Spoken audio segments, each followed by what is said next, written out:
See this penguin? It is really cute and it makes you want to give it hugs because it's got a lovely little face. But if I told you within, 2 months, you were going to hate this penguin, you'd be like, Simon, there's no way you'd be able to do that. And that's what I would have said about Jey Uso, but he has gone to lovable babyface to crazy heel in that 8-week period. And I just want to salute this story and say everybody's done a good job. But thank you very much for joining me once again. My name is Simon Miller. This is Ups and Downs. For the most recent episode of SmackDown is where we take this, the finger of power. Don't yell at me, yell at it. It makes all the decisions, and we give the good bits an up, and we give the bad bits a down. It's still technically, even though it feels like 72 years ago, the fallout from Hell in a Cell.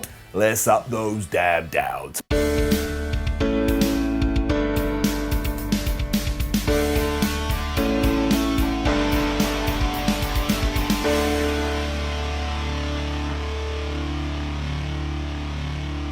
What an excellent start to SmackDown. Roman Reigns was basically the principal, and Jey Uso was basically the kid that had been sent to detention. Because as Roman came out to all the bells and whistles, da-da, Jey was just in the ring with his arms like this, looking at the floor like, man, I knew I shouldn't have yelled at the teacher. So of course he was there to suffer his consequences, which was to tell our tribal chief, Roman Reigns, that he is the greatest person ever. But just as Paul Heyman was going to talk Jey Uso, he grabbed that microphone and he went absolutely crazy. Like he looked at Roman and said that he hated him. I was like, Jey, you gotta calm down, man. This guy gotta kill you. He was mad though, because technically Roman didn't beat him. He just used emotional blackmail to make him say, I quit. And do you know how Reigns responded to this?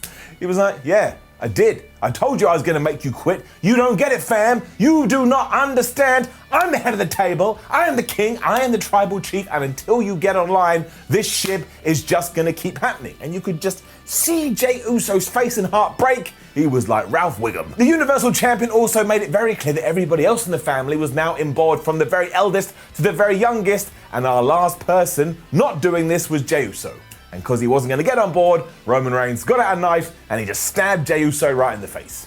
That didn't happen. Uso was still livid and once again just said, I hate you, Roman. I hate you. But Roman was so calm and he was like, by the end of the night, you will understand. And he walked off with a smirk on his face. This is absolutely one of the greatest stories that WWE has told for ages, and I am utterly invested and I am utterly plugged in. Look at me. I'm all stuck in the plug socket. It is getting it up. It was then Kevin Owens versus Dolph Ziggler in a match to decide who's going to be on the Survivor Series team for SmackDown. Because why wouldn't Kevin Owens and Dolph Ziggler really care about the blue brand? Because they have been there for all of seconds.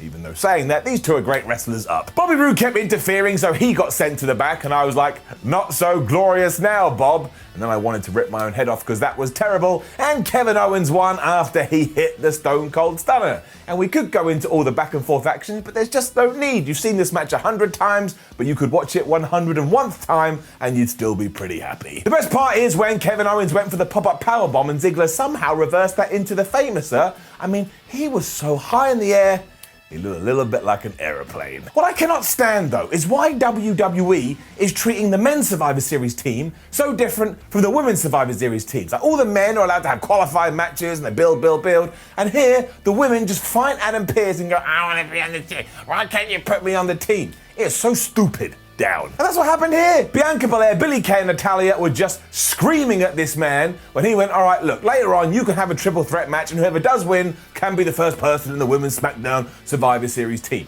This was like going to your dad and asking for something and him being like, you know what, go check with your mother because you didn't actually want to make any kind of a decision. And oh man, then we had an interview with Lars Sullivan. I'm just going to reenact it for you. You want to call me a freak, Corey Graves? Is that what you want to call me? My name is Lars Sullivan. When I was in school, a bunch of people used to say I was a freak, and I didn't like it. So I cried, and then I never got invited back to school. All of this is a true story. I don't know what's wrong with my face. And yeah, so apparently in school, Lars Sullivan got called a freak a lot, and that turned him into the nut job that he is now. But he didn't look like a 35-year-old man beast when he was in school. And also, let's just call a spade, kids are assholes. It's not an excuse, but it's true. I mean, I got bullied pretty much every day of my school life, so I can understand, but none of this came together as I think WWE was intending it to. Corey Graves, who was doing the interview, also said the word freak around about 54,622 times. I do not get any of this, so it's a down. Aalyah Mysterio and Murphy were then in the back talking, and they are definitely a thing, because Aalyah said, hey, Rey Mysterio and Dominic don't like our relationship, but my mum, she just wants me to be happy oodalally. Murphy just wishes that these two could see that he's changed, and I was like, Murph, bring back your first name. It's not doing you any favors. Like, imagine this scenario. He turns up to Mysterio house, he knocks on the door, Rey Mysterio opens with his one eye, and he's like, oh, what's your name, son? And you go, Murph. I'm like, okay, what's your first name? He goes, no, it's just Murph or Murphy. I don't have a first name. That is not making a very good impression. Also, you tried to rip out her father's eye. How the hell do you think they're ever going to forgive you? We then got that women's triple threat match that I was moaning about earlier. But you know what? Very entertaining. It didn't overstay its welcome, which I thought was a smart move. And once again, it was just a showcase for Bianca Belair. And my word, what a showcase she can put on. Because like Billie Kay and Natalya were essentially walloping her for the whole time. But because she is the EST, she can do whatever the hell she wants, and she always had something in the back of her head. Ended after the KOD on Billie Kay, meaning Bianca did get the victory.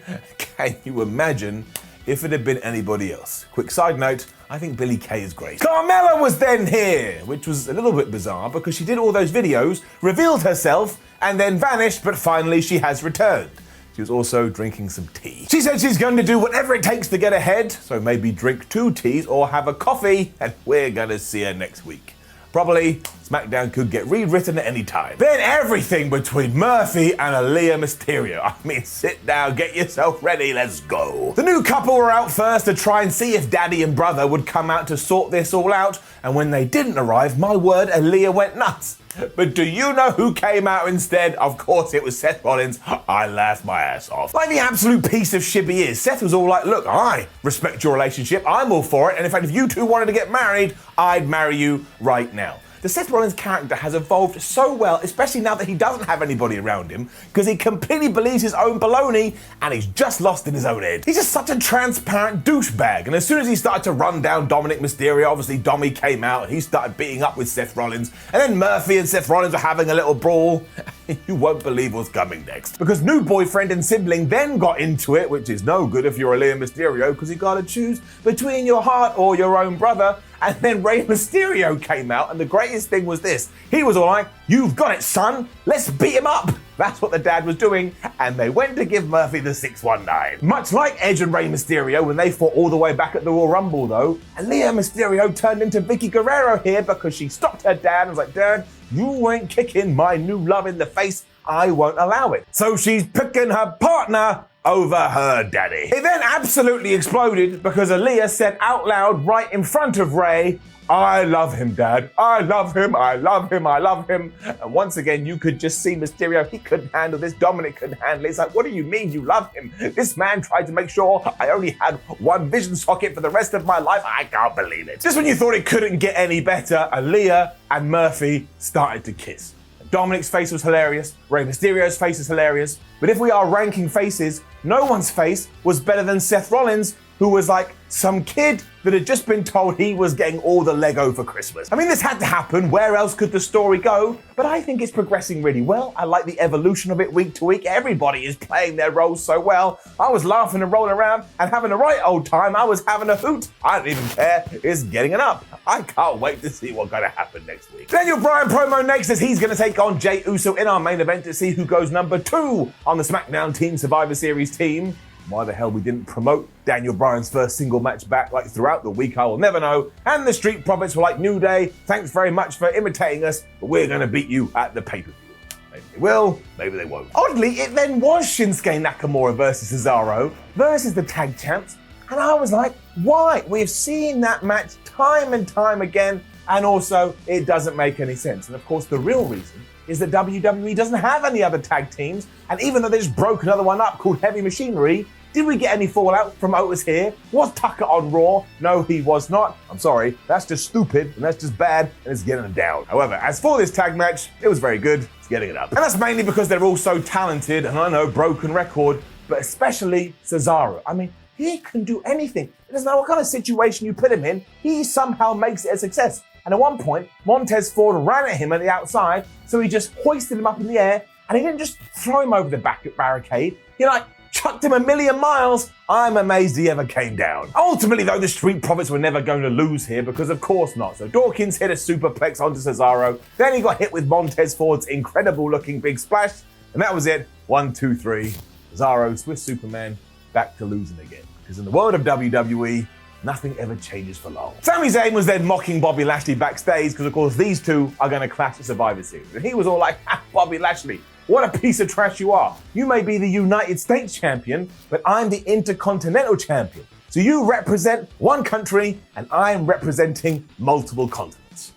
Sami Zayn is the hero we all need. He wants to prove that the IC title is better than the US title, and finally, out of all the matches we do have at the pay-per-view, this is the only one where brand versus brand or championship versus championship actually has some justification.